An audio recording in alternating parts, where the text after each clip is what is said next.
Attention. Bonsoir, bienvenue dans cette nouvelle émission Le Kiosque. J'espère que vous avez passé une excellente semaine et que vous êtes là à nous écouter afin de connaître l'actualité par ces experts que nous avons sur le plateau. Bonsoir Gabriel Gallion, journaliste politique à France Antilles. Bonsoir, merci d'être avec nous. En pleine forme. Bonne semaine. Ça peut aller.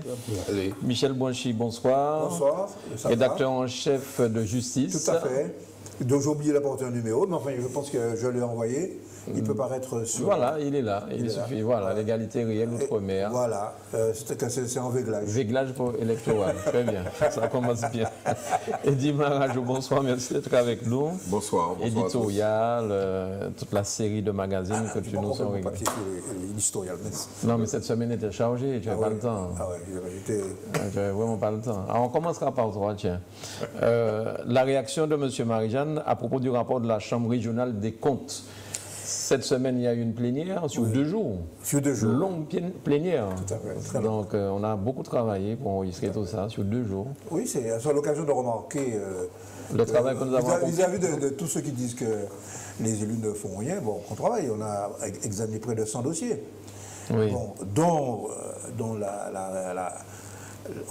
il a été ajouté in extremis, puisque c'est arrivé après la publication de l'ordre du jour, effectivement, l'avis de la Chambre régionale des comptes, tel que c'est la loi d'ailleurs, qui demande dans la plus prochaine plénière d'en discuter. Il n'y a pas de vote, hein, il n'y a pas de vote.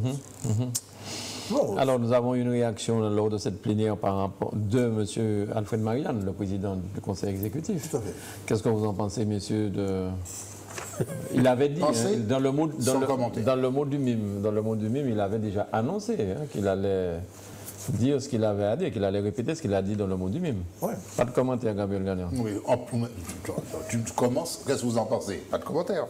Comment les choses se sont passées? Voilà, commentons, oui. On va avancer ailleurs. Tu sais que ça va paraître suspect, le fait que tu on a l'habitude de se faire un petit peu allumer par des fanatiques, et là, ça commence à être déplaisant. Il y a quand même commencé à avoir une espèce d'attitude vis-à-vis de la presse. Je ne me sens pas particulièrement visé, mais il commence à avoir une attitude vis-à-vis de la presse qui commence à être malsaine. Ton journal, et moi je tiens à le dire, ton journal a été particulièrement visé. Oui, mais bon... Hier ? Non. Dans la déclaration d'Alfred Marie-Jeanne. Non, pas du tout. Non, attendez, laissez-moi finir ma phrase. Dans la déclaration d'Alfred Marie-Jeanne, lors du rassemblement mensuel du MIME, à Saint-Joseph, le quotidien France Antilles. Et dit j'y étais. Mais non, mais tu y étais. Mais, attends, les gens qui nous écoutent n'y étaient peut-être pas. Donc je relâche. Je corrige. Ouais. Ce n'est pas le journal France Antilles qui était visé particulièrement à cette réunion à Saint-Joseph. Il a visé de manière beaucoup plus globale la presse. Quand il a fait allusion à France Antilles, il y avait des gens ne savent pas écouter. Voilà. Quand il a abordé le chapitre de la presse, à Saint-Joseph, on n'est pas sur la déclaration, encore sur la Chambre régionale des comptes, quand il a abordé le chapitre de la presse, il a commencé à dire, quand il y a eu le France Antilles, j'ai tout soutenu. Voilà. Point.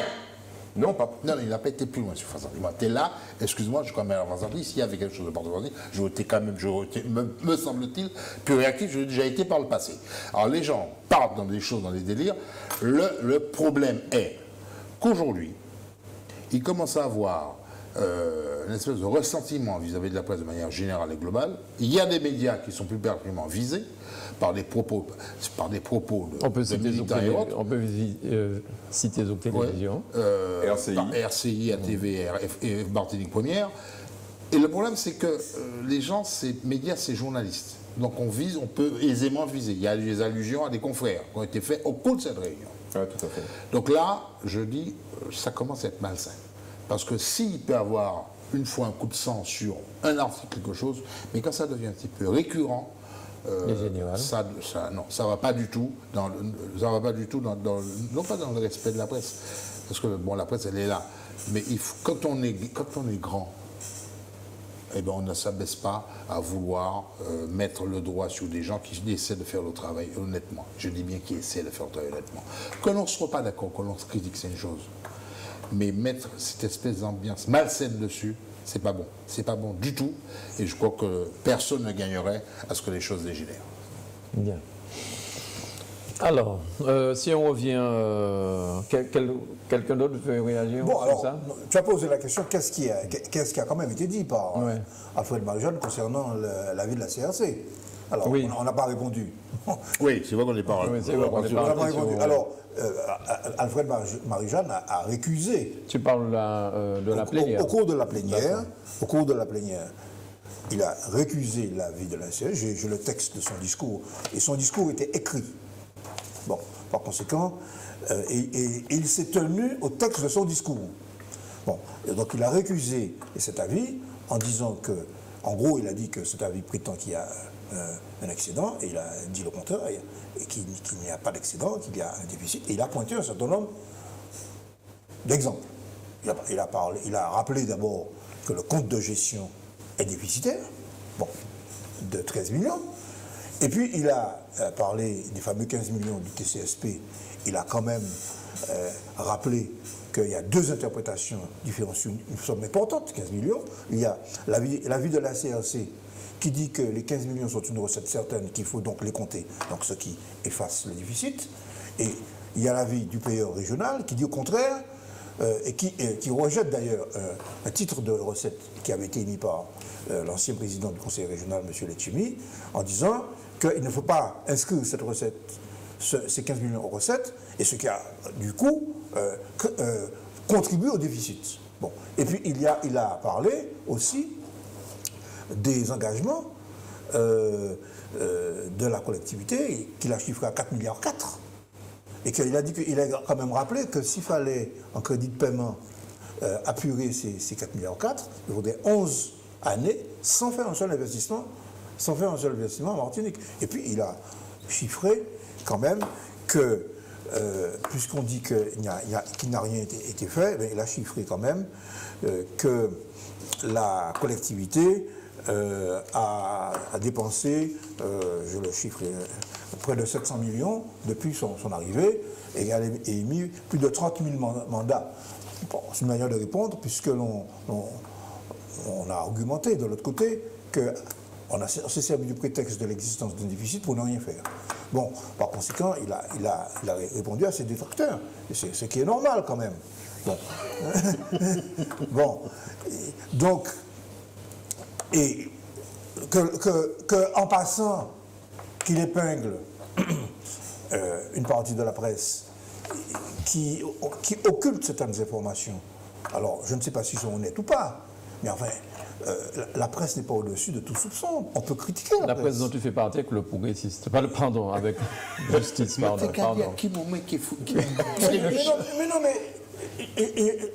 Moi, j'aime bien cette réaction. Si on critique un journaliste, c'est toute la presse et la misère de la presse qui est menacée. Non. Non, mais il faut faire attention. Il faut faire attention à ça, Michel. Et tu le sais pertinemment, puisque ton parti a été victime de ça. Ben un oui. journaliste de ton parti Oui, a été tué. a été assassiné par quelqu'un qui considérait que le travail d'un journaliste ne devait pas être sacré. Le travail d'un journaliste est sacré. Oui, mais on peut le critiquer. On a le droit de le critiquer. C'est ça. Mais dire sous forme de critique, parce que ce n'est pas une critique. Dire je critique, c'est reprendre les mots et dire ça, je ne suis pas d'accord. Par contre, jeter l'anathème global sans rentrer dans le détail, c'est le détail qui est important. Jeter l'anathème sur le travail d'un journaliste ou de plusieurs journalistes ou de médias, c'est le début du fascisme. C'est le début du fascisme. Pour une raison simple. Pour une raison simple. Et tu le sais pertinemment. Les types qui, derrière, les hommes politiques, vont attaquer les gens, vont les insulter dans la rue, vont les bousculer, vont appeler leur famille sur le téléphone. Parce que ça existe, ok? J'en ai été victime, ok? Ces gens-là, ce n'est pas des élus. Hein. Ce n'est pas des élus, c'est des hommes de main, c'est des éminences grises, c'est Tissonson, ok, d'accord. Mais les élus, ils vont vous dire, mais non, ça n'existe pas. Ça existe. Ça existe en Martinique, ok? Donc, moi, je crois qu'un élu, par respect pour la démocratie et le travail des médias, doit faire la part entre la critique normale. Monsieur, je n'ai pas du tout aimé l'article sur lequel vous dites. Et ce qu'ils font dans leur grande majorité, un tel c'est un voyou, un tel c'est ceci, un tel moi pas d'accord, etc. Et ça excite la foule. Et tout le monde sait que c'est un petit jeu. Mais ce petit jeu, il finit par des drames. C'est ça la réalité, ok? Ça finit par des drames. Alors je ne vais pas faire la longue liste des gens qui ont perdu leur vie, ou qui ont été menacés, ou qui ont été blessés en Martinique. Hein. Moi, pas qu'à aller à Haïti ou bien en Syrie, en Martinique, parce qu'ils faisaient leur job. Et je dirais aux élus la chose suivante. Sans les médias, il n'existe pas. Il n'existe pas sans les médias, ok?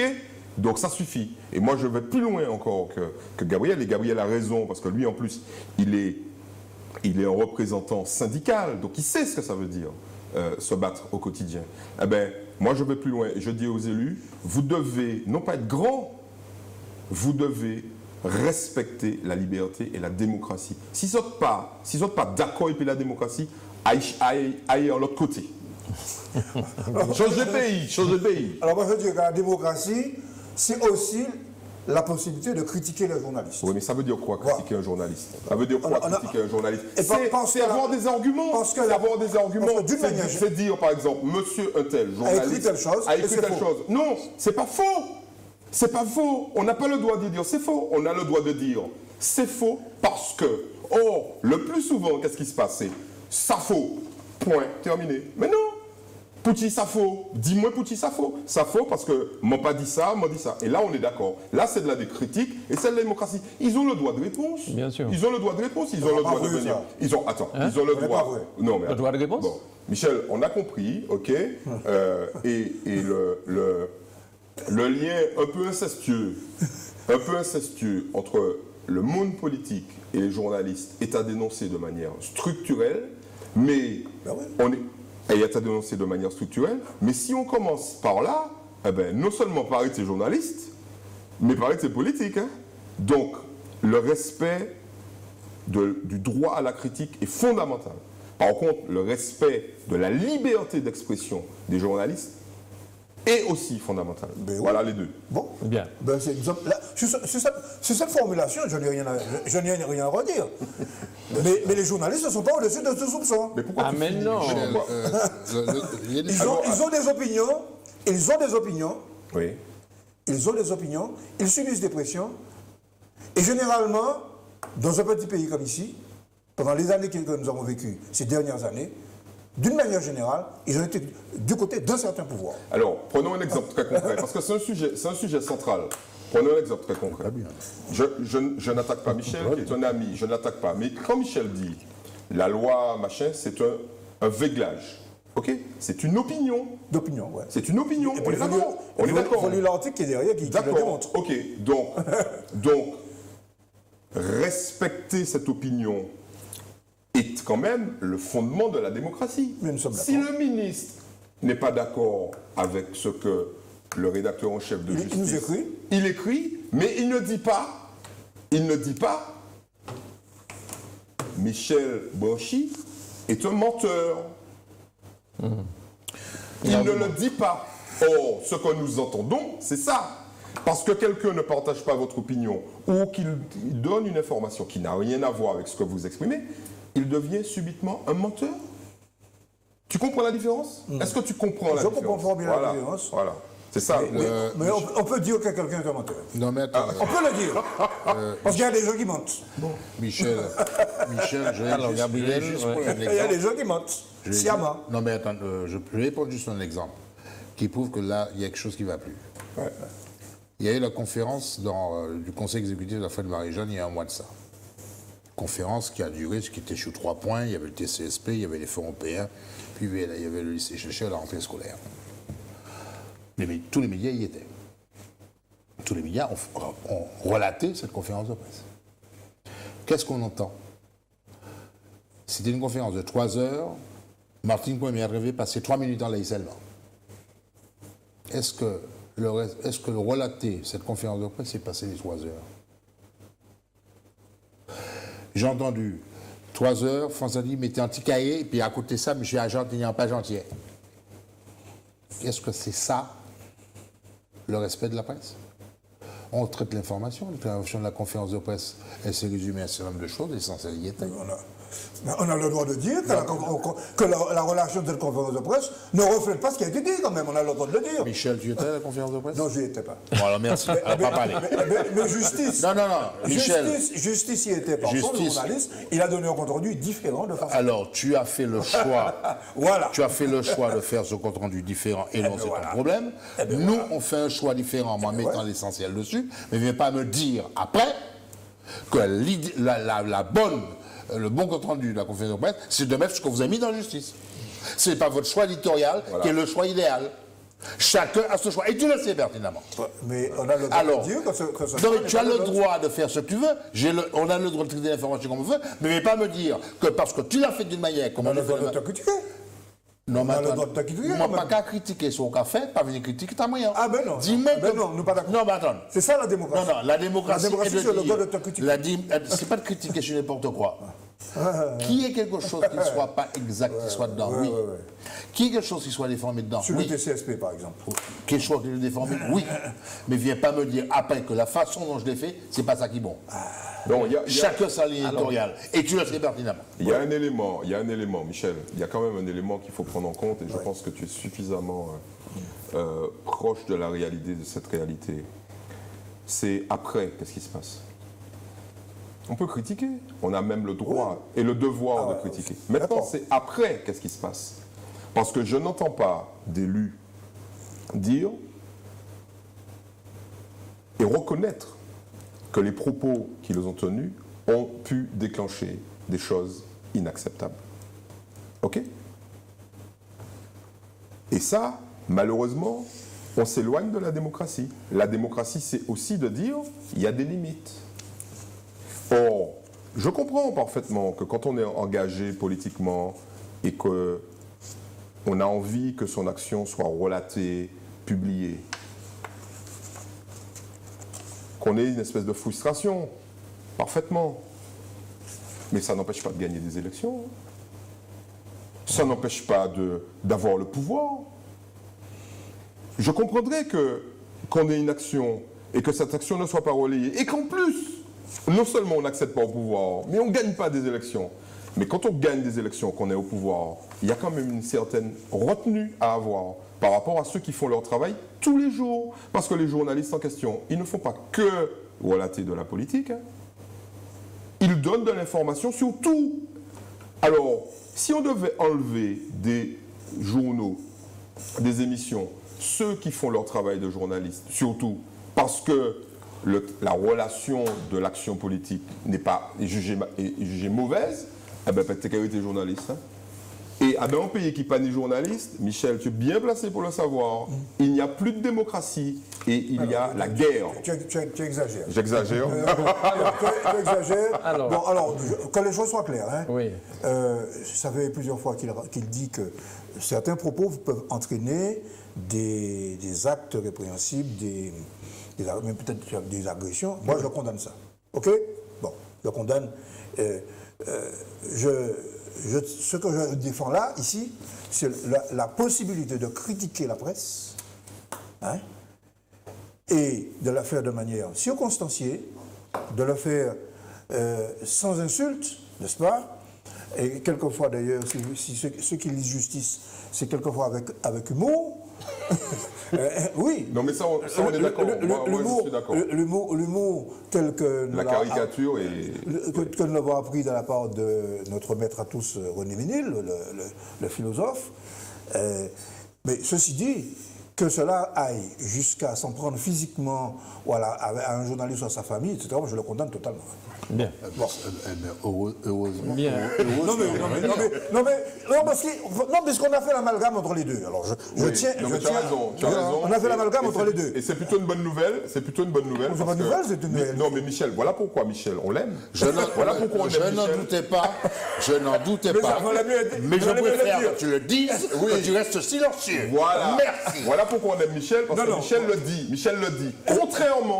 Contrairement à une bonne partie de la classe politique qui, lorsque yo prend deux tifos et puis anti-champagne, yo douce ça aux oreilles. Marjo, ne t'inquiète pas, mais non, on dit ça comme ça. mais jamais en public, ni sur les médias, on a dit. C'est le monde, moi j'ai jamais entendu ça, c'est Michel. C'est le seul, voilà. Parce qu'il est journaliste, c'est rédacteur en Mais chef. il sait ce que c'est. Et puis il a suivi. C'est marqué à l'ICAO, c'est marqué. Et puis, je fais partie d'une formation politique qui Et puis tu as aussi une bonne éducation, c'est ça. qui est aussi systématiquement zappée par la presse. Voilà. Il fallait dire. Ok. Non mais c'est vrai. Non. Mais c'est vrai. Michel, c'est de l'humour. Il y a un seul journal qui n'a jamais cité dans les revues de presse en France, c'est l'Humanité. Il n'y a qu'ici, chez toi, qu'on donne la parole à la justice. Et je te remercie. Bien. Il y a un veto. Il y a un veto. C'est pas ici à ça, mais il y a un veto. Oui, à Martinique Première aussi. Par exemple. Martinique Oui, tu faisais partie de- Il faisait partie de... Non, mais c'est vrai que... Et Claude Bougainville vient Paul la Bougainville, presse. tiens, vendredi, demain soir, il est sur... On peut faire Non, mais le il y a- Oui. C'est Martinique Première. Voilà. Il y a des émissions de presse, ils ont... Et nous c'est très bien. avons invité Claude Bougainville dans notre émission sur RCI le dimanche. Et ça va se renouveler. Ah ben c'est bien. On l'a déjà fait. Ils ont bien te dire ça. Non, il m'a pas encore dit ça, mais c'est bien. Mais c'est Il est bien. venu, il est venu, voilà. Et je profite de l'occasion pour dire que c'est un journaliste qui fait des progrès constamment, de manière régulière, et devient de plus en plus pointu. Et Et donc dangereux. C'est le journaliste qui fait des efforts, le rédacteur en chef qui fait enfin des efforts. Ou encore, c'est peut-être le fait qu'il soit président du club presse. Oui, mais bon, mais Non, c'est peut-être ça veut pas dire que ses confrères lui ont reconnu quelques qualités, quand Mais même. oui, voilà. En tout cas, moi, je voulais juste dire, pour clore cette parenthèse-là, que tout ce qui a été dit sur Zouk Télévision, dans le mot du mime, je m'inscris en faux. Je ne vais pas aller plus loin, mais je m'inscris en faux sur ce qui a été dit. Et tu vas en apporter la preuve. Mais le jour où qui veut la preuve, je peux donner la preuve. Donc, c'est facile de toute façon. Mais bon, voilà. Bon, je voulais clore avec ça. Ce secteur de la Chambre régionale des comptes, on y Non, mais on revient à cette fameuse Chambre régionale des comptes. Parce que après avoir écouté M. Ajar et M. Lordino mardi et M. Marissette jeudi, les téléspectateurs de Zouk. Il t'en manque là. Tu n'as pas écouté Clément Charpentier-Titi, tu n'as pas écouté Michel Blanchy. Michel est avec nous Non, mais mardi, il a parlé. Il était parmi les orateurs, la majorité. Ah non, tu parles de ce mardi, là. Moi, tu parles de mardi dernier. mardi Tu parles mardi dernier. Et nous avons reçu... j'ai parlé à partir d'un texte écrit. Voilà, lui aussi. Parce que comme je sais que... Tu peux t'emporter. Tu peux dériver. Et puis, s'agissant de la critique d'une institution respectable de la République, qui est la Chambre régionale des comptes, ce sont des magistrats, il faut peser les termes que l'on utilise. Alors, moi, ce que je voudrais vous dire, c'est que samedi, si tu veux, justement, sur Zouk Télévision, la première journée de plénière sera diffusée.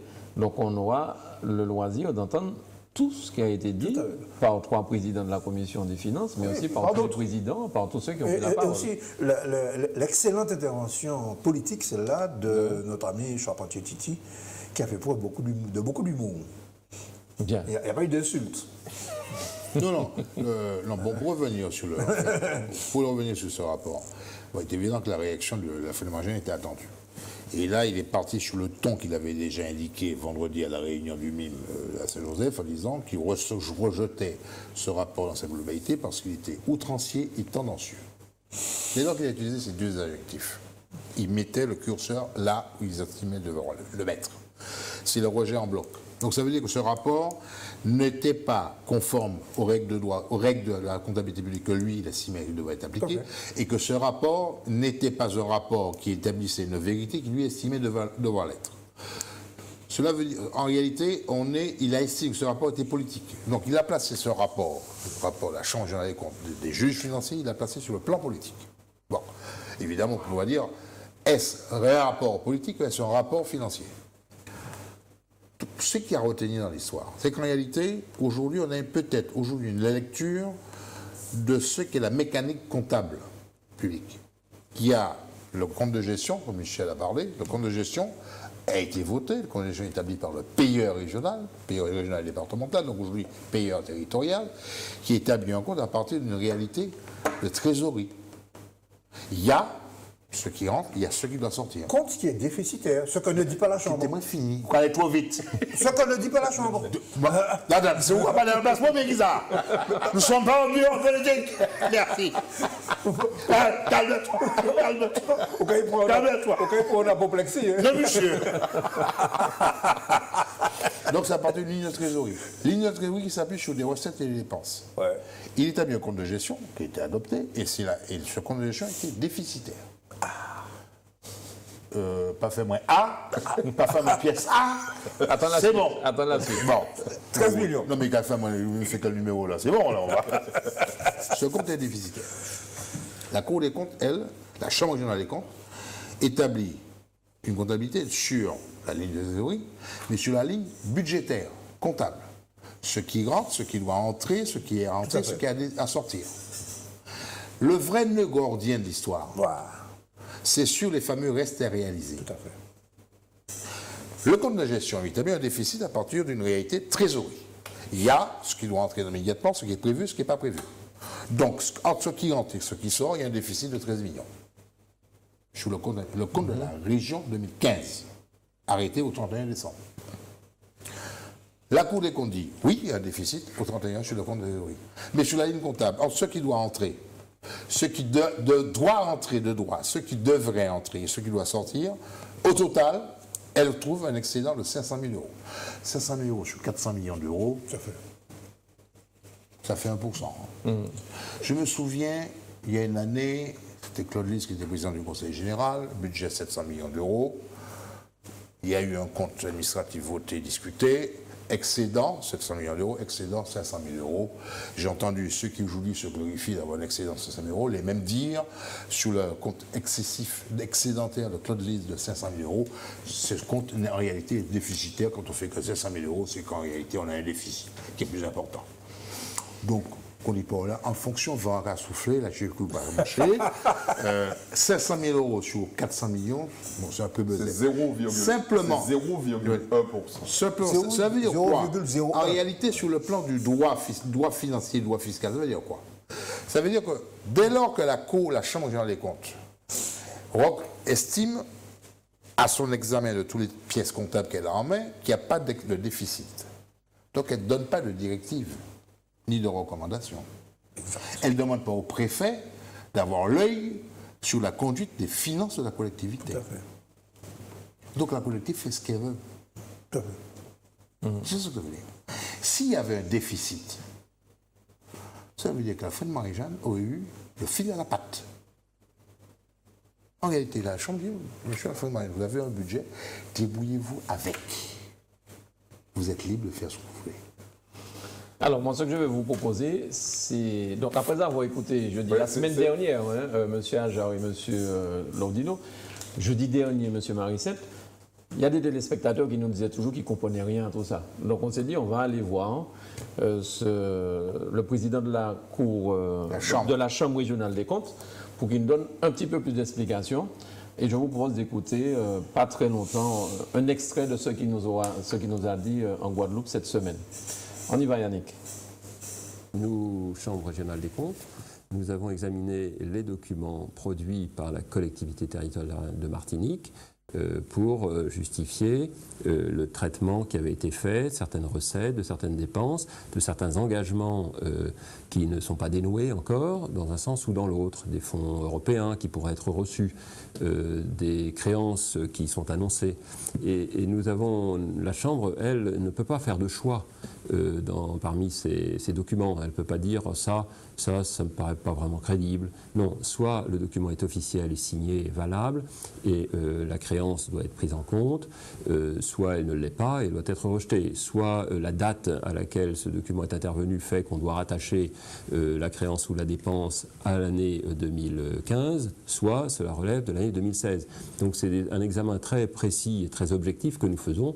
Nous ne pouvons pas nous permettre de juger qu'une créance serait plus ou moins valable ou qu'une dépense serait plus ou moins certaine. La réglementation dit cela. C'est-à-dire que si vous recevez, par exemple, au mois de janvier, une recette qui en fait relève du mois de novembre ou de décembre de l'année précédente, vous devez la réimputer comme une recette de l'année précédente. Et ça, c'est ce travail que nous avons fait. Et nous avons vu dans la vie, c'est expliqué, qu'il y a eu des recettes, par exemple, d'octroi de mer, qui relevaient de novembre et décembre, et qui n'ont pas été comptées comme recettes au titre de l'ex-conseil régional, mais qui ont été comptées comme recettes au titre de la CTM. Eh bien, nous avons fait la bonne réimputation. Et c'est comme ça que nous retrouvons des recettes qui relevaient de l'ex-conseil régional. Mais ça peut aller aussi dans l'autre sens. Quelquefois, ça peut être des dépenses qui ont été comptées en 2016 alors qu'elles auraient dû être rattachées à 2015. Donc on a fait tout ce travail et c'est ce travail qui est décrit dans l'avis que nous avons rendu. Dans les documents que nous avons examinés, il y a une reconnaissance de dette de la CACEM qui est valable. Nous devons l'intégrer dans les avoirs potentiels, les restes à recouvrer de l'ex-conseil régional. Nous n'avons pas le droit, nous, de dire « Ah ben la CACEM, on ne sait pas comment elle va payer, on va mettre de côté cette... » Ça n'est pas une recette certaine. Juridiquement, elle est juridiquement certaine. Elle est juridiquement certaine. Aucun titre de recette, avant qu'il soit payé, n'est certain. C'est vrai pour tout. C'est vrai pour tout. Et donc, il n'y avait pas d'éléments. S'il y avait eu, par exemple, un papier d'avant le 31 décembre 2015 qui émanait de la CACEM et qui disait finalement, vous savez, ce titre-là, je pourrais le payer qu'à la moitié parce que de toute façon, je n'ai pas d'argent, on l'aurait intégré. Il n'y a pas de document de cette nature. Donc nous, on a un engagement de la CACEM de payer, je crois que c'est de l'ordre de 15 millions d'euros à la collectivité, à l'ex-conseil régional de la Martinique. Bien, notre devoir, c'est de le prendre en compte. On a fait le décompte des avoirs, des dettes, des créances, etc. Et on a examiné les restes à recouvrer et les restes à réaliser de l'ex-conseil régional. Et on est arrivé sur quelque chose de plus positif que ce que pouvait penser la collectivité. Voilà, donc qu'est-ce que vous pensez de la réponse du président? Ce qui est paradoxal, et ce que disait mon ami Gabriel tout à l'heure, c'est que le message qui est délivré par la Chambre régionale des comptes ne plaît pas à la majorité de la CTM. Ce qui est normal, puisqu'on est dans la communication. OK. Mais ce qui est paradoxal, c'est que ce message est plutôt une bonne nouvelle pour la majorité. Puisqu'elle dit à la majorité, mais finalement, votre budget, vous n'aurez pas à le modifier, parce que globalement, vous ne souffrez pas d'un déficit. Or, elle est accueillie comme une très mauvaise nouvelle, avec une montée en puissance. Pourquoi ? Parce qu'elle n'est pas considérée comme une nouvelle liée à la comptabilité, donc à la gestion au quotidien. Elle est considérée comme un parti pris en faveur de l'opposition. Une nouvelle politique, quoi. Bon, alors, voilà comment moi j'interprète les choses. Moi, je dirais la chose suivante, suite à ce qu'on vient d'entendre. Qu'est-ce que ça peut faire ? Qu'est-ce que ça peut faire ? Parce que, je le répète, c'est un jeu systématique. Dans toutes les collectivités locales, y compris au sommet de l'État, chaque fois qu'un individu gagne une élection, il va tout faire pour dire que celui qui a perdu a laissé l'État, la machine, dans un état déplorable. Okay ? Est-ce que vous avez déjà vu quelqu'un se lever en disant « Eh bien, celui que j'ai foutu à la porte et qui est battu grâce à vous, messieurs les électeurs, est un très bon gestionnaire ». Ça n'existe pas. Il faut arrêter de se moquer des gens. Bon. Mais le plus important, une fois que cette étape-là est passée, puisqu'on l'attend, nous, journalistes, on attend cette étape-là. Je vais faire un audit, etc. La Chimie a fait exactement la même chose. Hein. Et Marie-Jeanne avant avait fait la même chose. Claude Lise n'a pas pu faire la même chose, puisque comme il participait à la gestion du Conseil général sous Émile Maurice, il n'a pas dit « Oh mon Dieu, je vais faire un audit ». Mais non, puisqu'il était premier vice-président. Bon. Eh bien, ça dure 6 mois, et puis après, on passe à autre chose. Le plus important, non pas pour nous journalistes, mais pour les gens de la rue, c'est qu'est-ce que vous allez faire des 1,2 milliard d'euros de budget que vous avez. Parce que l'enjeu, c'est ça. C'est qu'est-ce que les élus font avec l'argent des impôts des gens. C'est ça qui est intéressant. Je pense qu'on va arrêter là, cette histoire.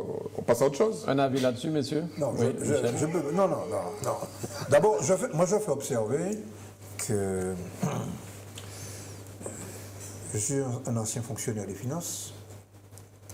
Je sais combien j'ai souffert quand il m'arrivait de manquer à l'obligation de réserve. L'obligation de réserve, c'est un fonctionnaire ne peut pas entrer dans un débat politique. Et ça, il rentre dans un débat politique. Bien. Il rentre ou bien on le fait rentrer? Je ne sais pas. En tout cas, il accepte d'y rentrer. Moi j'ai l'impression il qu'il a répondu à la presse, il a expliqué comment on tient la comptabilité publique. Hein. C'est ce que j'ai compris. Non, il donne son interprétation de la comptabilité. Parce que, comme l'a dit excellemment tout à l'heure, Gabriel, Là, j'ai un problème. Prends du recul, Gabriel. il a bien dit que le nœud du problème, c'est ce qu'on appelle, dans le langage comptable, budgétaire, ce qu'on appelle les restes à réaliser. C'est-à-dire les recettes à un moment donné. Combien l'argent qui déroule? Combien l'argent qui déroule au 31 décembre 2015 et combien d'argent pour payer à un moment donné. Bon. Et là, on a deux interprétations. Le payeur régional, je lis. Qu'on a essayé d'interviewer, qui n'a pas répondu à nos avis. Mais il a respecté l'obligation de réserve. Il a respecté l'obligation de réserve. Mais oui. Non, mais c'est bien de l'entendre aussi, Michel le dire, parce qu'il me semble qu'au mois de ça, Michel ne disait pas la même chose de lui. Mais et il a respecté cette fois-ci. Cette fois-ci. Parce que. Notre mettre anti-pression là. Il avoue. Michel dit, nous mettons anti-pression là, donc il peut aller. Non, justice, lui avait reproché d'avoir parlé. D'être rentré dans le débat sur la dette. Alors, moi je vais le dire ici, je vais le dire aussi publiquement. Moi, mon opinion, et j'interromps très rapidement, moi je pense que la Chambre régionale des comptes ne devrait pas rendre public ses avis. Elle ne devrait pas rendre public ses informations, tout simplement parce qu'elle est instrumentalisée systématiquement par le personnel politique. Comme dit Gabriel, si l'on vend en foyer bon, et on a l'exemple parfait. Regardez ce que Michel est en train de faire. Là, sa démonstration est bien. Et il est mort de rire. Sa démonstration est exactement le symbole de l'instrumentalisation. Sous palais, écoutez, nous passons. Je ne parle pas. C'est bien. Je me contente de mettre en opposition deux vérités comptables. Oui. Celle du président, du très honorable président de la Chambre régionale des comptes. Cette fois-ci. Cette fois-ci, il est très honorable. Et puis, celle du très respectable payeur régional. Tu veux, on appelle la hiérarchie. Oui. Très honorable. Il vaut mieux être respectable qu'honorable. Connaissez ça? Qu'est-ce qu'il dit? Le 31, il écrit à Fred Marie-Jeanne le 31 décembre 2015, parce que les Chimie avait, le 1er décembre, émis un titre de recette de 15 millions sur le SMTCSP. Le syndicat mixte. Le syndicat mixte du TCSP. Et il répond, non, je ne peux pas encaisser cette recette parce que c'est une recette incertaine. Lui, il dit recette certaine. Juridiquement certaine. Et il dit pourquoi? Oui, non mais oui, tu as raison de dire, juridiquement certaine. La trésorerie actuelle, ce qu'écrit le payeur, la trésorerie actuelle du TCSP ne permet pas le remboursement des 15 millions et ne le permettra pas d'ici la fin de l'année, et très probablement sans cette participation majeure de la CACEM. Et il dit, son inscription dans le compte est de nature à obérer la sincérité des comptes. Mais donc c'est deux interprétations. Non, mais est-ce que le payeur régional avait la possibilité d'aller voir dans la trésorerie de type qui vous fait un chèque? Parce que c'est ça le problème, c'est qu'il va voir à la banque d'un type qui a fait un chèque s'il a de l'argent, mais a priori,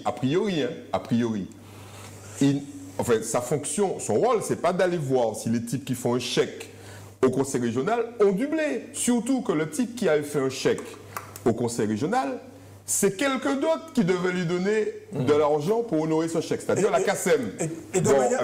Pourquoi le payeur régional n'est pas remonté jusqu'à la CACEM pour voir si la trésorerie de la CACEM pouvait payer?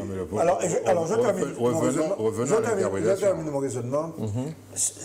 Et sur cette question-là, une recette certaine ou incertaine, il y a des décisions de jurisprudence qui sont extrêmement opposées et qui sont discutables. Donc un partout, balle au centre. Par exemple, les fonds européens. Il y en a pour 13 millions qui sont réintégrés. Mais au moment où on établit le compte, ces fonds européens, pour être payés, nécessitent toute une série de conditions dont on ne sait pas si effectivement ils seront payés. Alors, c'est facile de dire après. Et la Chambre l'écrit. En août 2016, il est confirmé que ces fonds européens vont être payés. Mais au moment où on établit le compte, au 31 décembre 2015, on ne le savait pas. Bon, par conséquent,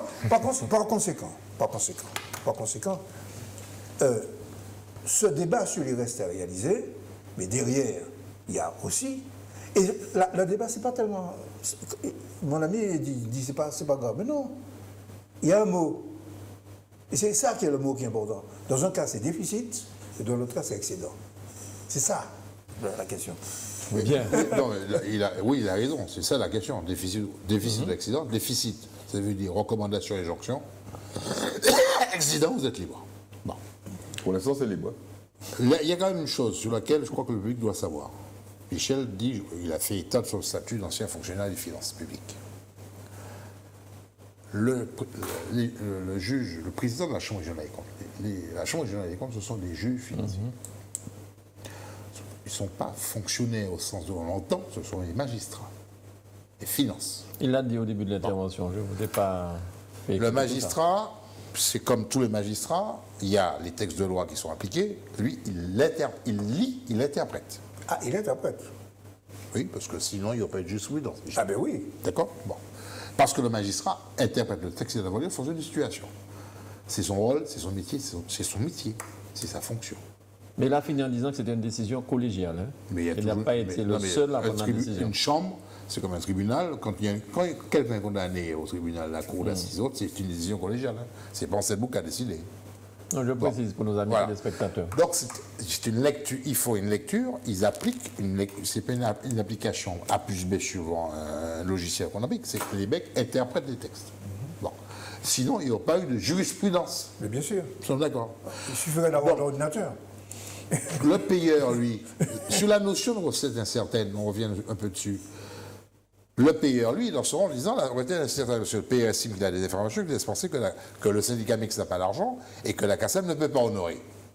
Mais moi, j'ai entendu ce qu'il dit, le président de la Chambre. Il dit, mais sur le papier et juridiquement, elle est à inscrire. Il ne dit pas que c'est sur le plan comptable, juridiquement.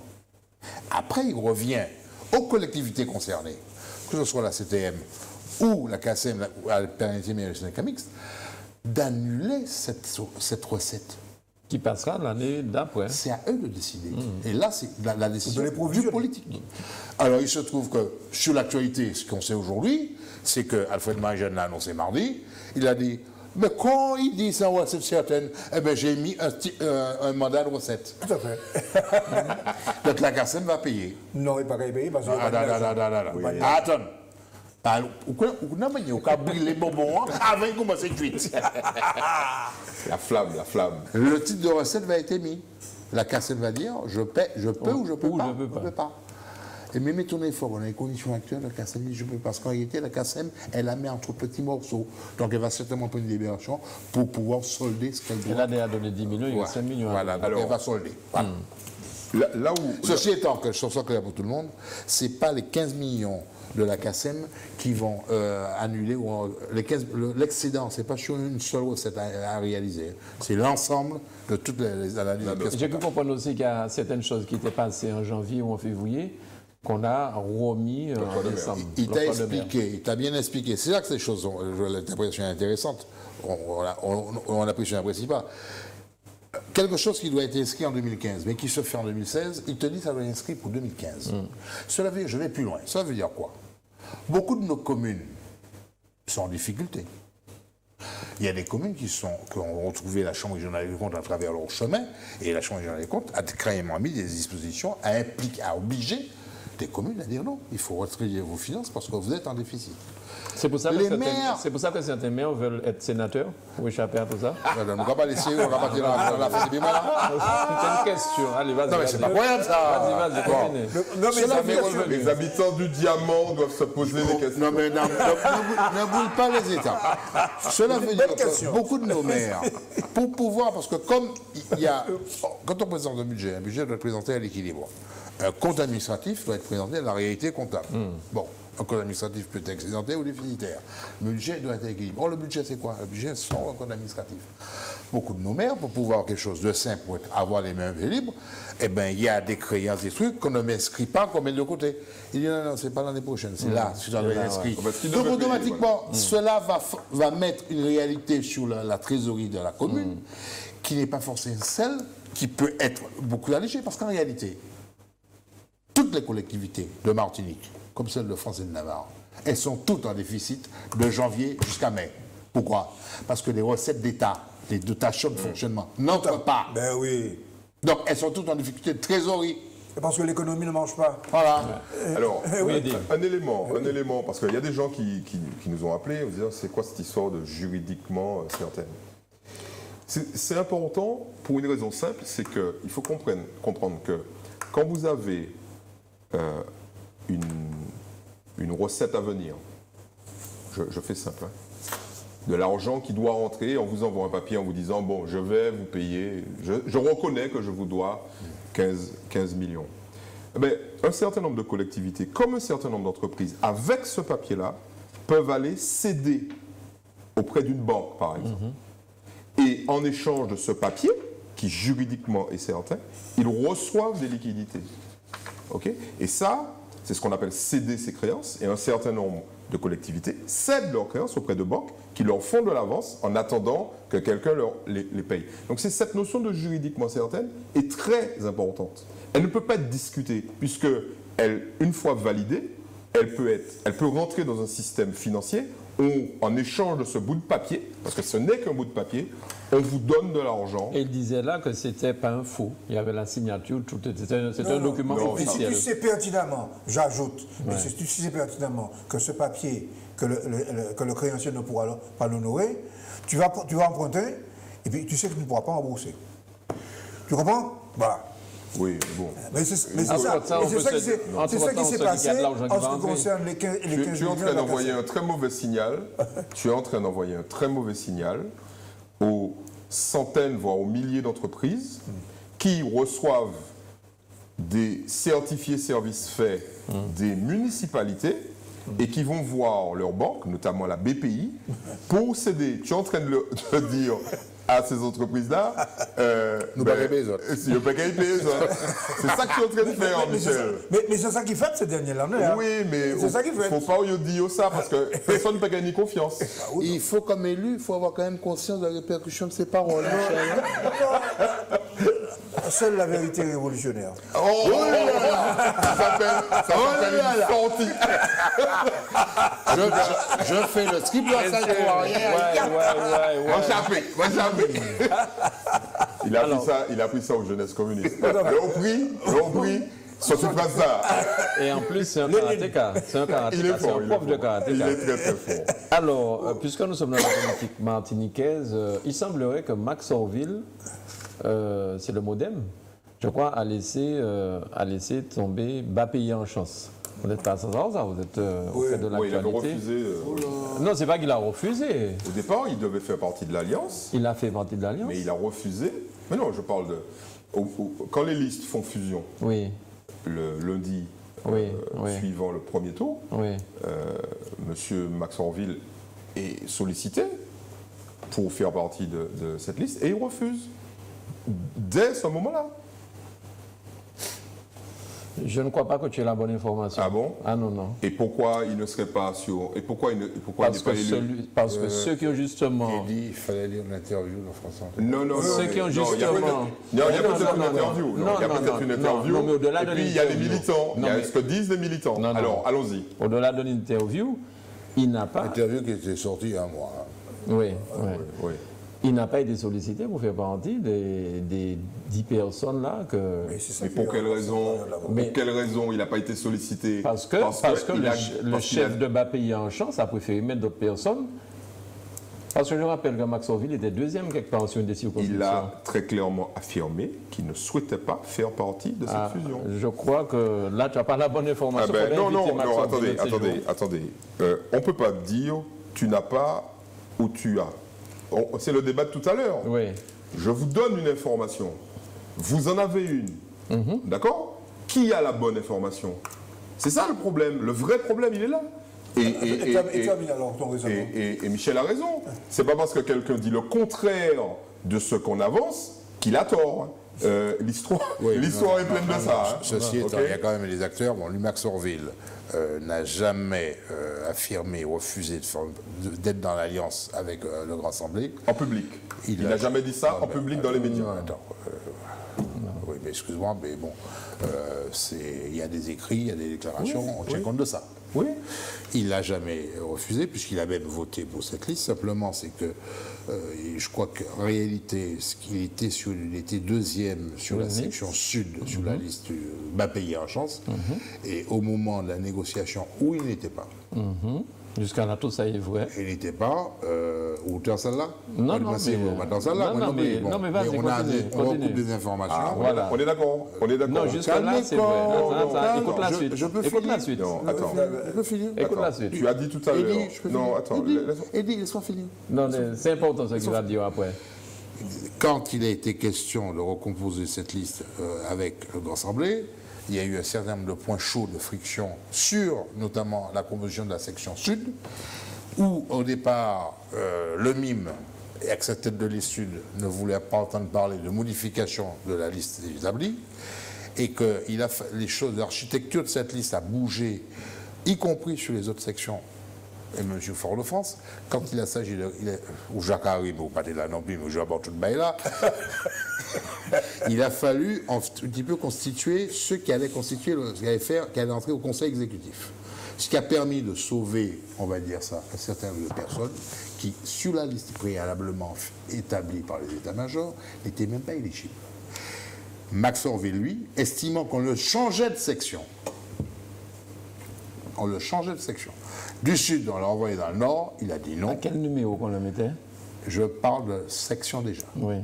On le changeait de section. Et dans le nord, il n'a pas été fait 2 ni 3. Bon.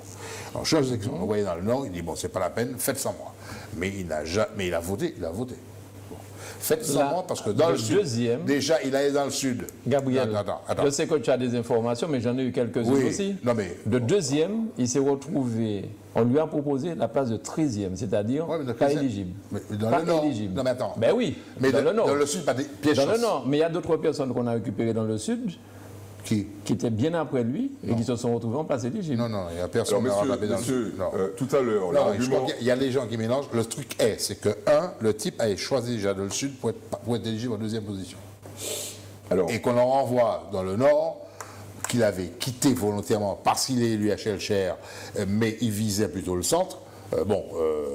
Alors, messieurs, l'argument qui m'a été opposé tout à l'heure devant l'ensemble des téléspectateurs était de dire que ce que moi j'affirmais n'était pas écrit.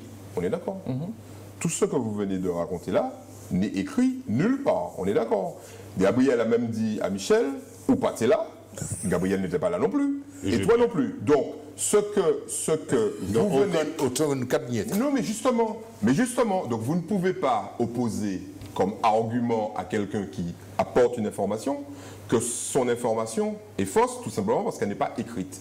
Parce que ce que vous venez de faire, et la démonstration que vous venez de faire, c'est qu'on peut apporter des informations, et le travail de journaliste, c'est bien ça. Le off, c'est écrit nulle part, mais l'information est souvent vérifiée. OK? Donc, je tenais quand même à vous le dire. Alors, moi, je vais éclaircir un peu, on passera à autre chose. Non, mais ceci étant, on parle de Max Orville, il y a un mois et demi, il est sorti. Quelle est l'actualité quand tu le soulèves? Quand tu évoques le cas Orville? Parce que la semaine dernière, il a été reçu sur RFO. Enfin, pas lui, mais quelqu'un de son parti. Merci beaucoup. Mais je sais, j'ai du temps l'intégrer Fonsanti. Mais pour revenir à ça, on va passer à autre chose. Les événements dont je suis en train de parler, je les ai vécus. On n'est pas venu me dire, je les ai vécus. Eh oui. Voilà. Donc, Mais c'est écrit nulle part. Hein. c'est peut-être pas écrit, mais je les ai Donc vécus. moi, ce que j'ai vécu... Donc comme mon rôle ce soir, c'est pas donc- de déballer ce genre de donc, choses, comme moi, on va passer à moi, autre ce que chose. j'ai vécu n'existe pas, donc mon information n'est pas bonne. Il y a une vraie différence. Et vous le savez, entre la philosophie politique de Max Orville et du modèle et ce que véhicule quelqu'un comme Yann Monplaisir. Vous le savez pertinemment. OK? Bon, donc peut-être qu'il n'a pas pu publiquement franchir le Rubicon, mais ça va bientôt se savoir, puisqu'il va falloir faire des choix pour les élections présidentielles. Mais le choix est fait. Oui, d'accord, Il mais les a déjà fait. d'accord, déjà mais fait, hein. non, Bon. lui a fait des choix. Mais Et le modem aussi. a déjà non, fait mais ses choix.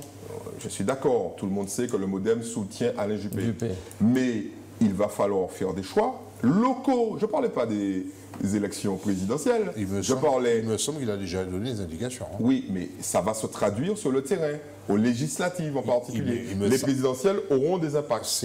Il me semble déjà qu'il donne déjà des pistes. Oui, le dit il donne des clairement. pistes, mais il n'a pas fait de choix Si, il a fait, définitif. non, mais il a fait un choix définitif, c'est qu'il a bien dit qu'il ne soutiendra jamais, il ne soutiendra jamais payer en chance. Donc, Yann Monplaisir. Il a déjà dit. Bon, ok. Donc, ça revient à ce que je disais. Et lui, on va te renouveler ton abonnement France Info. Non, t'inquiète, je suis abonné. Ne t'inquiète, je Non, suis mais abonné. peut-être, t'as- Je t'as- fais mais même une veille de presse sur France Antilles. T'as oublié. Non, ce n'est pas vrai. Moi, baby, je suis ça arrive avec là. Pas possible ça. C'est pas Yankee Michel.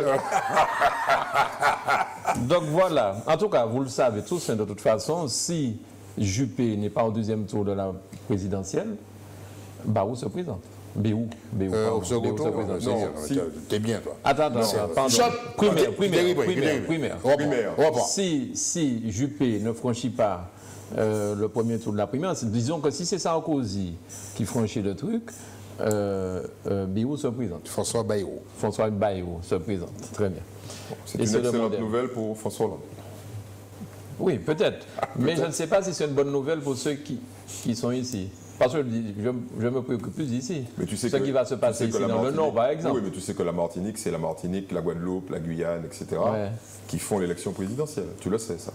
Il y a un élément d'information qui est, bon, ça pèse pas grand-chose, mais c'est Gandiri qui a fait ça. L'UDI Martinique, contrairement à l'UDI nationale, a pris position pour voter Alain Juppé à la primaire de droite et du centre. L'UDI nationale n'a pas encore pris position.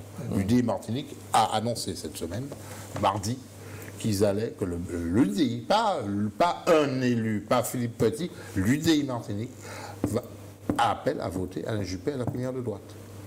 Cela veut dire qu'aujourd'hui, sur Alain Juppé, il y a l'UDI Martinique, il y a le MoDem Martinique.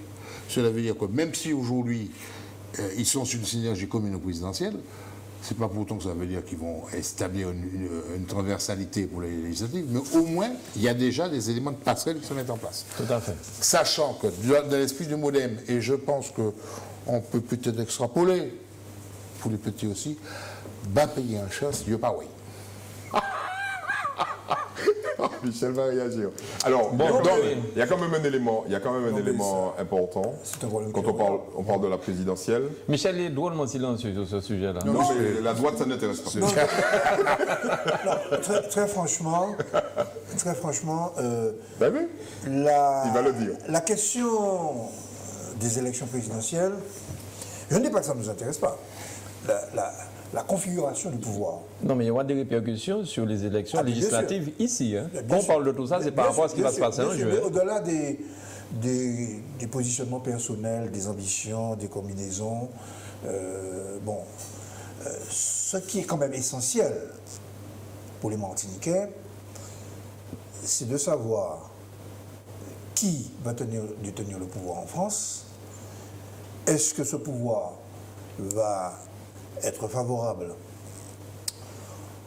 à ce que la Martinique sorte de la crise ou pas? C'est ça le fond du problème. Et alors, notre démarche, c'est d'abord de dire que, nous devons compter d'abord sur nos propres capacités d'utiliser au mieux les moyens que nous avons ici. Et puis, ensuite, de voir sur qui éventuellement on peut s'appuyer en France, qui peut accepter de passer un contrat avec les Martiniquais pour une période longue. Alors, donnons un scoop. Qui est-ce que vous avez choisi? Alors, c'est pas Hollande, c'est pas Sarkozy. alors, qui veut passer un contrat avec les peuples d'outre-mer, passer un nouveau contrat avec eux. Mélenchon. Alors, et ce contrat, ça n'implique pas de subordination. Là, il reste plus de candidat. Mais Pas les effets sont encore. mais c'est ça le problème. C'est que dans la situation où se trouve la Martinique, elle ne peut accepter d'être subordonnée à personne. Enfin bon, c'est quand même une stratégie pour éliminer tous les candidats. Tu poses tes conditions et comme ça, il n'y a personne. Non, mais il y a quand même un des élément choses, sur lequel je voudrais revenir concernant les présidentielles et les primaires de droite. Et là, je pense que c'est intéressant parce qu'ici, il y aura ce schéma-là également. Comme c'est la première fois que la droite organise des primaires, ils ont oublié un truc. C'est que des gens de gauche. Des gens de gauche, tels qu'ils ont, ce sont des primaires ouvertes. Il y a 5 ans, la droite aussi. Ce sont des primaires ouvertes au niveau des votants. Or, vous imaginez bien que dans les gens qui sont des sympathisants de gauche, on va dire des électeurs qui votent traditionnellement à gauche, n'ont aucune volonté de voir Nicolas Sarkozy gagner les primaires. Et il y a une espèce d'angoisse extraordinaire qui monte. D'ailleurs, ça transparaît dans les textes, puisque Sarkozy dit que Juppé flirte un peu trop avec les électeurs de gauche. Et à la fois Fillon et Juppé disent, mais qu'ils viennent, ils sont les bienvenus. Et ça va être catastrophique pour Nicolas Sarkozy, mais ici, en Martinique, c'est la même chose. Et ici, à mon avis, on aura encore plus de surprises. Et les gens qui soutiennent Nicolas Sarkozy vont devoir expliquer ce qui s'est passé, notamment sur le plan local. Et là, à mon avis, on risque d'avoir des explications un peu confuses. Bien. Oui, c'est possible. Les primaires, c'est ouvert à tout électeur. Je rappelle qu'il y a 5 ans, primaire de gauche, la droite pouvait faire la même chose. Mais il y a juste un petit passage, ça s'appelle la conscience personnelle. C'est que quand vous allez voter pour la primaire, les organisateurs vous demandent de signer une petite charte d'engagement, de valeur. Alors, ceux de droite, il y a 5 ans, je ne sais pas si c'est eux qui ont fait élire Hollande. Aucun élément d'analyse n'a pu le démontrer. Et est-ce que ceux de gauche vont peser lourdement pour éliminer Sarkozy? Mais est-ce qu'ils vont tous accepter de signer la charte en disant la fait tuer dans l'eau? Ils ont voté. À mon avis, il y aura, mais ça ne sera pas phénoménal. Les électeurs de gauche, on l'a vu en 2002, votent pour un candidat de droite quand il y a péril dans la demeure. Avec Le Pen en face. Mais bon, on était au présidentiel, pas au primaire. Ouais. Oui, c'est vrai que Bien. c'est le vote Chirac après la déconfiture de Jospin. Alors, création, toujours dans cette plénière, la création de l'autorité unique de transport à la Martinique. Qu'est-ce qu'on peut dire enfin? La haute existait déjà. En fait, on a mis en place À partir de juillet 2017. l'établissement public Martinique Transport. Bien. Bonne nouvelle. C'est une bonne nouvelle. C'est une bonne nouvelle. En tout cas, le processus juridique de la mise en place de cette AOT a été repris et en principe, on pense qu'en 2017, ce sera fait. On est quand même dans une tendance à ce type à la fois de simplification et puis de modernité. Parce que c'est bon, quoi. Ça fait trop longtemps qu'on est, comme dirait Francky Descent, nous des talons, quoi. Il y a un moment, il faut arrêter. Multiplication des organismes gérants des domaines, c'est bon, quoi. L'eau. Alors il y a eu une évolution significative sur le traitement et la valorisation des ordures. SMTVD. Voilà, donc syndicat unique. Il y aura la même chose, en fait j'espère, tu vas taper du poing sur la table, sur l'eau. C'est la collègue Marie-France Toul qui s'occupe de ça. J'espère que ça va venir. Il y a déjà, par exemple, le SIX va être réintégré dans l'espace sud. Ça, il faut le savoir. Donc, il y a déjà ce cheminement-là. Et enfin, bonne nouvelle sur le transport, parce que ça suffit, quoi. Il y a 180 000 Martiniquais qui n'ont pas accès à la voiture individuelle. Ouais. Tout le monde dit l'automobilité, c'est faux.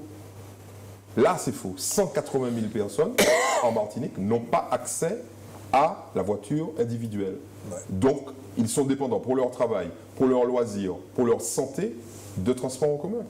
Bien. Et c'est vrai que la décentralisation, à ce niveau-là, est une catastrophe. Ouais. Elle a éclaté, en matière de transport, les pouvoirs de décision. Ouais, attends, il faut reconnaître, Michel, que les élus d'avant, donc tu n'es pas concerné, rassure-toi, on n'avait pas grand-chose à faire. Je parle des élus centraux, hein. Le Conseil général n'en avait pas grand-chose à faire, à soutenir, je parle des années 60, 70, 80, hein, donc très loin de nous, à soutenir les taxicos qui prenaient des risques à la fois physiques, financiers, juridiques, pour assurer le transport en commun des Martiniquais. Je n'ai jamais vu une volonté politique majeure de nos fameux élus du Conseil général, puisque c'était lui qui avait, pour dire nous allons mettre en place un système sur l'ensemble de la Martinique. La nature ayant horreur du vide, il a fallu quand même qu'un certain nombre de communautés d'agglomération prennent cette décision. Et moi, je félicite les gens de la CACEM, je félicite les gens de l'Espace Sud, et je félicite une partie des communes, parce que la communauté d'agglomération du Nord, le Lorrain, le Bromont, avec le maire du Bromont, Monsieur Anicet Turiné, à qui il faut rendre hommage ici. Tout à fait. J'ai pas menti là, Gabriel. J'ai rien dit. J'aime bien n'était pas à la réunion. Non, mais le problème, c'est que le Conseil général, c'était précisément une association de maires. C'est ça, c'est ce qui a manqué. Une association de cantonniers. De pensée martiniquais. Ouais. Bon, alors, je disais ça à propos de l'élection présidentielle. Chacun peut Il chercher nous sa faut chapelle. aujourd'hui penser martiniquais. Ouais. Mais ça vient là, non? Si on peut quand même revenir au texte. L'AOT a déjà existé, le Conseil régional avait déjà l'autorité organisatrice du transport qui a été votée, c'est une habilitation. Simplement, c'est que la CTM, la collectivité territoriale, devait renouveler cette habilitation. Elle a été renouvelée. Ce qui a été fait en première phase. Ce qui a été voté mardi, c'est l'architecture globale avec l'établissement La public. SPL. La SPL, Société publique locale, société publique qui, elle, aura toutes les compétences, tous les moyens de mettre en place le périmètre du transport et l'organisation du transport, dont le TCSP. Voilà. Alors, Cela a comme conséquence, par rapport à la querelle passée, c'est que les éléments juridiques et pratiques de mise en place d'un transport terrestre, maritime et interurbain comme le TCSP pourra fonctionner et sera juridiquement en place, les éléments juridiques à partir du 1er janvier. Cela passera par les transferts de compétences et des moyens des sociétés existantes. Tout à fait. et des individus existants, des individus. Matériel. Cela veut dire que Espace Sud, Cap Nord, CACEM vont transférer leurs compétences transport à Martinique Transport. Et le regroupement des ressources. Il y aura les ressources, il y aura tout ça. Pour autant, il ne faut pas même commencer, vous voyez, quand il est monté. Le TCSP ne va pas démarrer au 1er janvier 2017. Il n'y a pas de lien. Il n'y a pas de lien automatique. Simplement, c'est que le temps que tout sera, toutes les compétences, tous les moyens humains et matériels seront mis en place, d'autant que, bon, il y aura, aujourd'hui, il y a les feux de Fort-de-France qui sont en test à fond, un embouteillage épouvantable. Oui. Parce que Je pensais que tu allais dire plus qu'un embouteillage. un embouteillage épouvantable. C'est infernal. Mais c'est une période de test. Heureusement que ça se teste là. Pendant 10 mois, parce on a que imaginez, quittez-moi fini, messieurs, imaginez que ben, là, qu'à fonctionner, puis TCSP, on va avoir là. Bon, donc c'est le test, simplement ce que le mec, le technicien, il faut qu'il fasse des calculs. Hein, parce que quand on met un feu rouge ici et 150 mètres derrière, il y a un autre feu rouge, ou pas avancer. Ouais. Bon, bref, ça c'est la parenthèse. À éviter du côté du Fort Saint-Louis, c'est horrible. Ça c'est la parenthèse. Ceci étant, cela veut dire qu'aujourd'hui, les querelles qui ont permis quelque chose, c'est qu'aujourd'hui, les outils pour pouvoir faire fonctionner cet outil sont en place. Maintenant, il ne reste plus qu'à faire rouler, à attendre, à faire rouler, les choses vont démarrer. Il faut attendre un peu, il faut avoir de patience. Nous attendons pendant 10-15 ans. Nous battons pendant 9 mois. Alors, qu'est-ce que ça... Il y a quand même des répercussions très pratiques. Hein. Par exemple, il y a une profession qui va disparaître. C'est taxi collectif. C'est fini. La profession de... Ce sont des commerçants. Des artisans, on appelle ça des artisans chauffeurs. Mais grosso modo, ce sont des commerçants, des prestataires de services commerçants. cette profession va disparaître. Parce qu'il y a des gens qui nous posent la question, qui disent « Ouais, mais les taxicos, c'est fini. » Ce seront des sociétés. Soyons pratiques.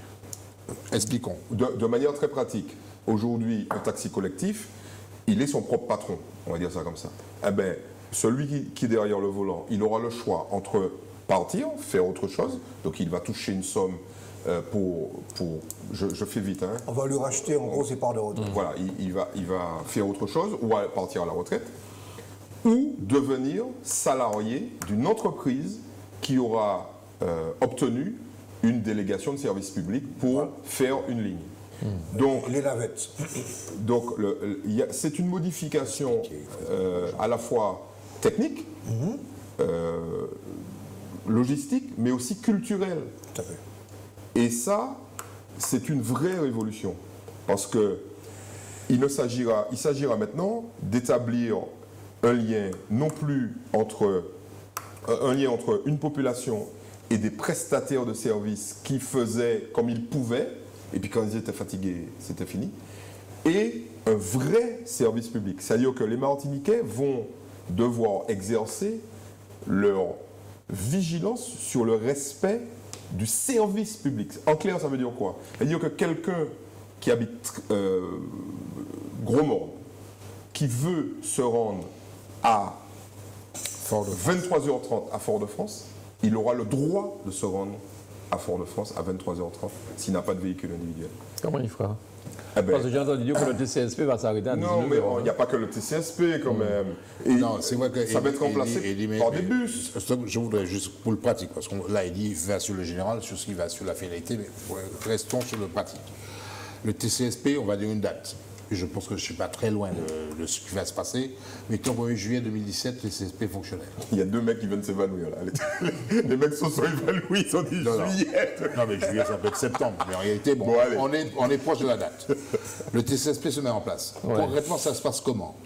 Les taxicos du Sud n'entrent plus à Fort-de-France. Ils s'arrêtent À Ducos. À Carrère. à Carré. À Carré. Les taxicos du Nord-Atlantique n'entrent plus à Fort-de-France, ils s'arrêtent à Mao. Les passagers de ces taxicos descendent sud Carrère, nord Mao, et embarquent dans le TCSP pour entrer à Fort-de-France. Ouais. Ça, c'est le pratique. Et c'est la raison pour laquelle les taxicos disent, attendez, dès lors qu'on n'entre plus à Fort-de-France, vous nous enlevez carrément la raison de notre métier. Mais ça veut dire que le taxico du Gros-Morne, il continue à descendre la montagne, mais il ne va pas plus loin. Ouais. En revanche, les taxicos de la côte Caraïbe, Nord Caraïbe, eux, ils vont continuer à entrer à Fort-de-France. Ce qui fait que la gare routière de la Pointe-Simon, elle sera réduite, mais il y aura toujours 2-3 taxicos Nord Caraïbe dans cette gare routière. Quant à l'organisation dont Eddy parle sur l'ensemble du territoire, c'est quelque chose ça sera l'étape 2 à ce moment-là, qui va arriver. Les taxicos vont être remplacés par des bus. Voilà, au fur et à mesure. Ils vont ramener les gens. Et le TCSP est censé aller jusqu'à Shelcher tantôt. Stop. On s'arrête. Le Cap Brûlé, c'est étape-là, messieurs. Bon, ok. OK? Ça, c'est un projet, pas urbain. Donc je ne vais même pas dire qu'il doit aller aussi à Trinité. Hein. Stop. Il y a un élu là. Non, mais, Non, mais, c'est le rédacteur en chef de justice. Oui, Ouais, mais il parle comme élu aussi, alors bon. non, mais en fait, la question a été mise à l'étude par Boutrin. Donc, ça faisait partie du programme de la campagne. Bon, pour être réaliste, très objectivement, les gens qui pensent que d'ici 5 ans, ils seront dans un TCSP qui va arriver au bout de Trinité, ils rêvent. Bon, très bien. D'accord? Il est méchant. Alors, avant qu'on termine quand même, c'est vrai qu'on est resté longtemps sur certaines parties. Il y avait beaucoup de choses à parler. L'attention à la mairie du Diamant, mais aussi de Mathieu. On a évoqué le diamant. Hein. Je crois même que c'est toi qui l'as évoqué. On a un peu survolé, c'est pas grave. On a survolé sur le Diamant. Mais vous vous rendez compte de ce que Mathieu, le cyclone, ce qu'il fait, le désastre d'Haïti. Et il semblerait même qu'il y aura peut-être un retour. Enfin, cette information-là, je n'ai pas bien compris. Cette information-là, encore quelqu'un m'a donné. Hein. Je n'ai pas vérifié. Comme quoi, hein, il faut faire attention. Il faut faire attention à ce qu'on dit, surtout Gabriel Cavio, à la virgule. Donc, plus de 100 morts en Haïti. Alors, non, ce que tu as tenté d'évoquer, c'est le changement de parcours. C'est déjà arrivé. C'est déjà arrivé. Rappelez-vous qu'il y a un cyclone qui est rentré dans la mer des Caraïbes. en passant au sud de la Martinique, et qui est remonté vers l'est et qui a bousillé Saint-Martin. Donc ça arrive, les changements. Ouais. Alors on prévoit pour Mathieu une espèce de redescente. Voilà. Mais bon, à mon En avis, fait, cette prévision, c'est complètement farfelu. voilà. Mais bon, Aucun ça, bulletin c'est météo n'atteste pas. déjà arrivé. C'est déjà arrivé. Mais Mais plus de 100 morts en Haïti, Le bilan est passé de 10 en une journée à plus de 100. d'accord. Plus on accède dans les J'étais à terres. 23 ce matin. Non, puis il commence 100 vite, là. à accéder aux terres qui étaient inaccessibles aujourd'hui. On va découvrir de plus en plus de cadavres. Et malheureusement, je pense qu'on ne va pas s'arrêter là. Cyclone qui était redescendu en classe 3 jeudi matin et qui est remonté jeudi soir. 4. Qui va toucher la Floride. Au moment où on parle, il a déjà touché la Floride. ouais. Il a touché la Floride la nuit de jeudi à vendredi et il était en catégorie 4. C'est pas de la rigolade. En fait, nous, quand il nous a un petit nous chaper peu, belle. il nous a un petit peu ça chapé, fait belle, c'est ça. il n'était que C'est ce que tempête nous disions, tropicale. Il n'était que la semaine dernière. il n'était que tempête tropicale. Ouais. Et c'est après qu'il a commencé. Il est monté très vite. De tempête à catégorie 3, il est monté pas en 13 heures. Alors, le gouverneur de Floride qui donne l'ordre d'évacuer, Oui. mais avec insistance. Hein. Oui. Et vous avez des récalcitrants qui restent chez eux, qui disent Haïti aussi, il y aura pas qu'à partir. Haïti aussi, il y en a eu malheureusement. Ouais. Je pense que la fréquence... Bon, en Floride, ils sont habitués à avoir une fréquence qui est quasiment annuelle. Quasiment annuelle. Parce qu'ils ont pris 2 cyclones. En fait, ici, on n'en a pas parlé du tout. On est à M. Ok, entre A et M, il y a eu quand même beaucoup de baptêmes de cyclones. Ils en ont pris 2. Ok, déjà. Ok. Rappelez-vous qu'ils ont pris il y a quelques semaines la Floride et le Mississippi ont pris ce qui n'était pas vraiment un cyclone, c'était une tempête avec des déluges d'eau. Vous vous rappelez, ça a inondé, etc. C'est la même catastrophe. Donc ces gens-là, en fait, ils sont touchés par un phénomène qui est celui de la fatalité. Et c'est terrible. Hein. Donc, plus vous êtes habitué à souffrir à travers à cause de ce type de phénomène, plus vous relativisez. Et ce contre quoi les autorités américaines luttent, là, maintenant, c'est ça. C'est de dire, de toute façon, comme ça va revenir l'année prochaine, je reste là. Je reste là, je prends des vagues, je prends de l'eau, c'est pas grave. Par contre, des peuples ou des territoires qui... Alors c'est également le cas en Haïti, parce que moi j'ai vu une interview sur le net où il y a quelqu'un qui disait, de toute façon, ça pas grave. Ça pas grave, parce que chaque année, il y aura point. Par contre, regardez Cuba, le sud de Cuba. C'est la première fois depuis 15 ans, je crois, qu'ils prennent un truc comme ça. Et les gens disent, mais c'est catastrophique, on ne nous a pas pris en main, enfin, alors que le gouvernement cubain a tenté de les a déplacés.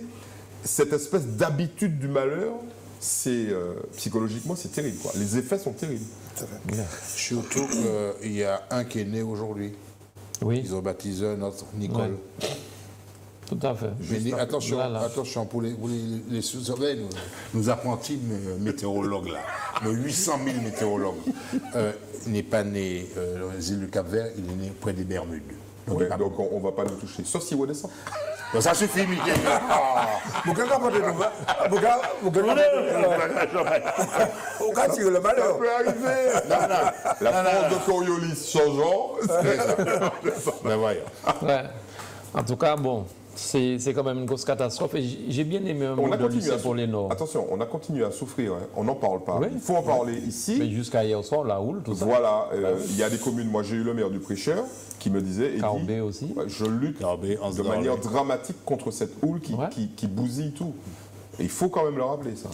C'est au Vauclin, je crois que les pêcheurs ont perdu leur nas, tout ça. On a quand même souffert de pas mal de choses. Oui, C'est régulier. ce n'est qu'après qu'on fait le vrai bilan. C'est le phénomène récurrent des tempêtes qui passent avec la houle. En plus, la houle, c'est Côte-Caraïbe, Carbet, Prêcheur, Anse d'Arlé.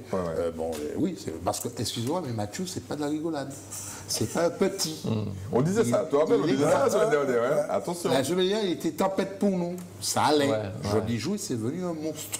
C'est la première fois depuis 15 Le ans qu'il y monstre, a la même depuis 15 ans, on n'avait pas vu ça. Vent moyen de 240 km/h. Excusez-moi. Ouais. On a pris une rafale de 100 ans, tout le monde a crié. On a arrêté. On devrait le nommer chef du département météo. Non. À la préfecture, à la préfecture. Ce qu'il dit est quand même vrai parce que il faut quand même, quand on regarde ce qui se passe, il faut relativiser ce qui s'est passé en Martinique. Même s'il y a des gens qui ont souffert. Oui. Relativiser. Mais enfin, vu ce que Haïti, Cuba et peut-être la Floride, ceux qui Et la sont Jamaïque. et la Jamaïque, nous peut dire que nous l'a échappé Les belle. Bahamas. Et vous avez vu que ce cyclone était tellement monstrueux qu'il a détruit une partie des côtes de la Colombie. Juste là. Ouais, les Colombiens. Parce qu'il est passé par la Colombie avant de remonter sur Il a frôlé le sud. les grandes îles. Ouais, donc c'est monstrueux. Bien, ben messieurs, merci beaucoup une fois de plus d'avoir éclairé nos amis téléspectateurs. Imposer du bénévolat en échange du RSA et du légal, je me suis dit. On n'a plus rien à réaliser, non, c'est bon. À réaliser. Reste à réaliser. Reste à réaliser. Ça c'était pour Michel. Merci à tous les trois. Je vous souhaite de passer un excellent week-end. Et puis revenez-nous en forme la semaine prochaine si Dieu veut pour continuer à éclairer les Martiniquais et ceux qui nous écoutent. Il faut quand même rappeler que cette émission est diffusée sur YouTube. Oui, et c'est diffusé le vendredi soir à 20h30 sur Zouk Télévision, le samedi soir à 18h, le dimanche à 10h. Donc il y a plusieurs diffusions. C'est bien de là. Donc s'il y a des gens qui nous voient à cette heure-là dans la rue, qui ne s'inquiètent pas. Nous n'avons pas le don d'ubiquité. C'est une émission enregistrée. Parce qu'il y a des gens qui me disent, sont là, comment on parle? Voilà, merci beaucoup à tous les trois. Merci à Yannick pour la réalisation et merci à vous de nous avoir suivis. À très bientôt sur Zouk TV. Bye bye.